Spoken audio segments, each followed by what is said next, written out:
जिला स्तरीय मत्स्य एवं प्राणी संपदर मेला हो आज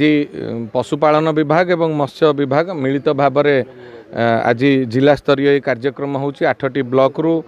एवं म्युनिसिपालिटी रु 2टी म्युनिसिपालिटी चाषी भाई माने आमंत्रित होइछन्ति एठी आसीबे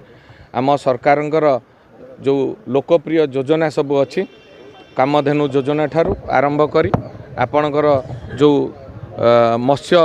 उत्पादन किभली भाव में वृद्धि हम पोखरी मध्यम हो ट्यूब माने प्लास्टिक ट्यूब मध्यम हो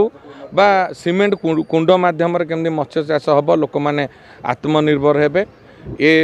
बाबद रे एवं क्षीर उत्पादन केमती आहरी वृद्धि हम जदिओ भारत वर्ष रे आमे भारत सारा विश्व रे 1 नंबर क्षीर उत्पादन रे किंतु आमे ओडिशा बहु पछरे अच्छे जदि तथ्य को देखा आम 18 स्थान अच्छे किंतु ओडिशा भितर जगतसिंहपुर जिला क्षीर उत्पादन रे 1 नंबर ता भितर बहुत समस्या रोचे ओमफेड रे जेतिक पैसा रे क्षीर नौचंती अन्य जो सोसाइटी अच्छे से अधिका पैसा रे नौचंती ओमफेड रु मन फेरे आणुचंती खाली खाताटा को बंचे रखापी करुँच तेणु आम ए विषय हाउस रे डिबेट रे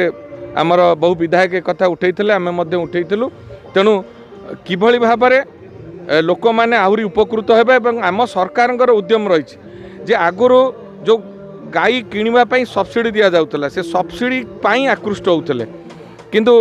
गाई माध्यम क्षीर उत्पादन हम ये व्यवस्था को आहरी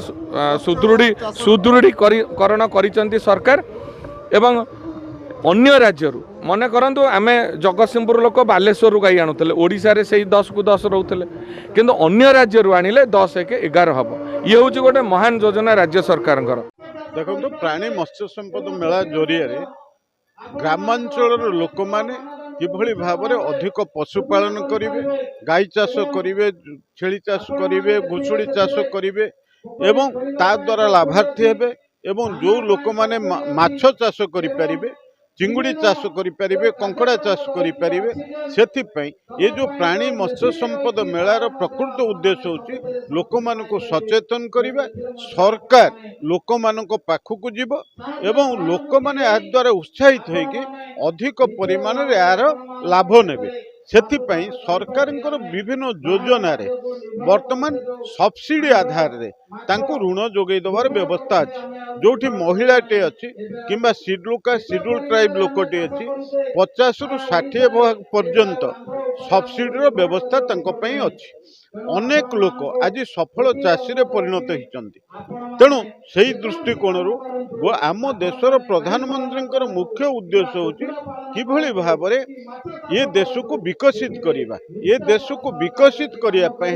प्रति परिवार रोजगारक्षम होगा दरकार प्रति परिवार स्वावलंबी होगा दरकार तेणु से जो योजना को जदि आम लोकों पाखे पहुँचेबा लोक अधिक उत्साहित हेबे अधिक लोक एथिरु लाभवान हेबे ताहले ये देश पई लाभ होबो ये देश को आत्मनिर्भर करिया पई हेले आमको प्रति परिवार को